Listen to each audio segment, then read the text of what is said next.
Hello gamers, this is Pet from GamerPet.com and welcome to my Kingdom Rush Frontiers Honest Review. The game is here, it's on my iPad and it's awesome. It costs almost €5, so it's a bit pricey, but it's worth every money.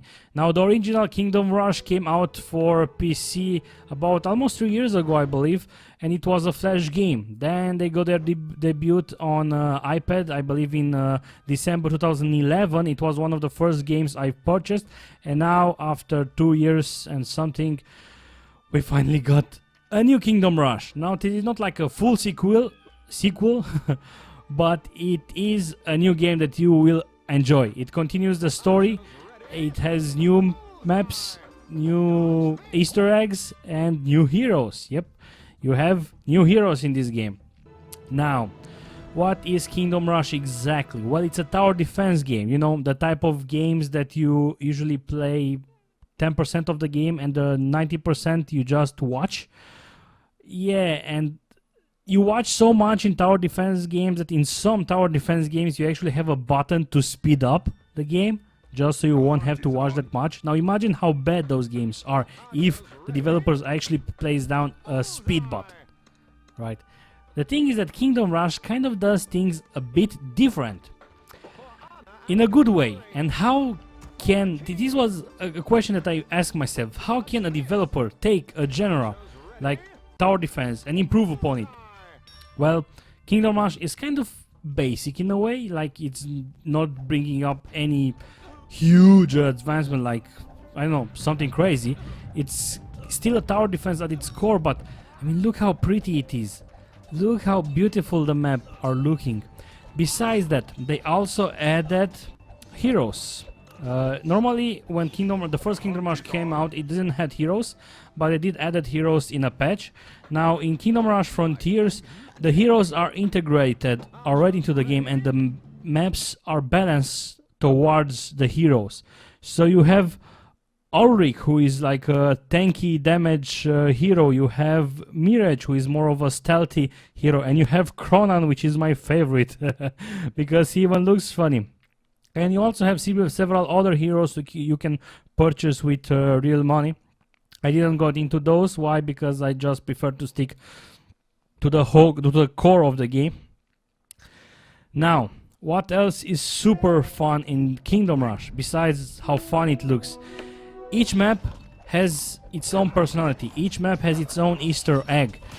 You are looking forward to the next map. You want to see exactly how the game is going to progress, how the story is going to go, what Easter eggs the next map is going to bring. Like for example, there is a map where you are fighting close to the shores, so there are some pirates ships, and you can actually hire the pirates, some of the pirates, in order to shoot at the enemy.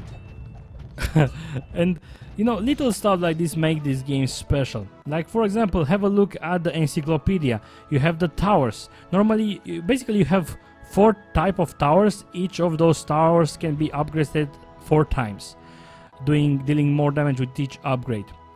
At level 4 you will be able to choose between 2 towers. Now each of those towers also have their own upgrades, which really makes the game pretty unique. So for example, I really like to play with the new Necromancer tower because it's green and I like green, but you really need to adapt a bit to each map. So as I've said, each map has a unique experience. Besides that, you will also gain stars depending on how good you finished the map, and with those stars you will be able to upgrade your range towers, your barracks, your artillery, and you also have 2 spells that you can use on each game. You have the reinforcement spell, which simply calls down 2 extra guys to help you out, and you also have fire in the sky, you know, like a meteor that's coming from above, which will also be pretty useful sometimes, you know, to get out from the mess. Not only that, but you also have achievements which are pretty fun to do in order to, you know, extend your game lifetime, because even after you finish the game and you have at least 4 hours or maybe even 5 hours until you finish the story, you will be able to do each map again by doing the heroic mode, where you have 1 life in total and you have 6 elite waves. Besides that, you also have some restrictions, so you really need to know exactly on what towers to place and where to place them.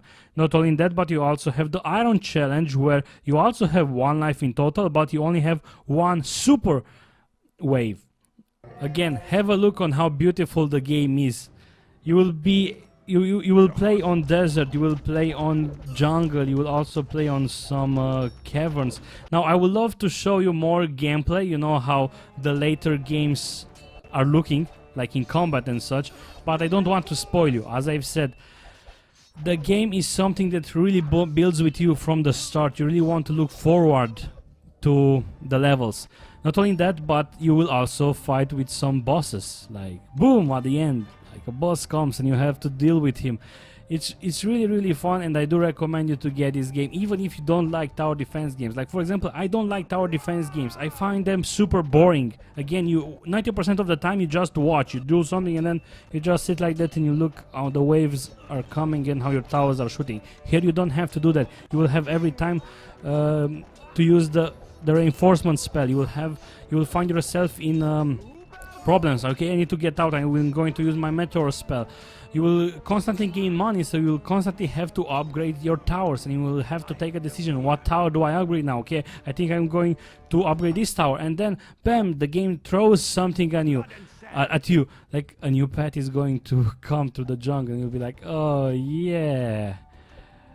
And this is one of the problems with the game. A lot of the times, especially when I'm playing on normal difficulty, and I haven't had too many problems in this, in Kingdom Rush Frontiers, but in the original Kingdom Rush I did had some problems where basically you will need to see how far you will go to see exactly what type of enemies you come, so you'll know exactly what type of towers to build. Enemies, you will have the encyclopedia where you will be able to see all enemies. The enemies have actually different life, different armor, like some of them have armor, so they will take almost no damage from the archery towers, but they will take more damage from the arcane mage towers. Some of them will have armor for the arcane towers, of course, so you will really need to find a balance exactly on what towers to build. And as I've said, it's really fun. I do recommend you to get this game. I would really want to show you more gameplay, but I don't want to spoil you. Just get this game and start with it. I'm giving this game a 9 out of 10. It's a really fun game for iPad. It's a really fun game that really works on the iPad. And yep, get this game. Now, thank you for watching this review. I did try something different with this review. I didn't wrote it down, so I tried to talk freely. I'm not sure if I succeeded. Hopefully it was okay. It's also my first iPad review, so I'm not sure how it will go with the public. Usually people who are looking for iPad and iPhone reviews are not really, that gamers, and they don't have too much, they don't really want to watch too long, or reviews that are too long.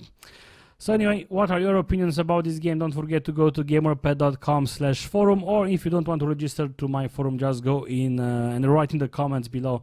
Again, thank you guys for watching this review. See you in my next review. Goodbye.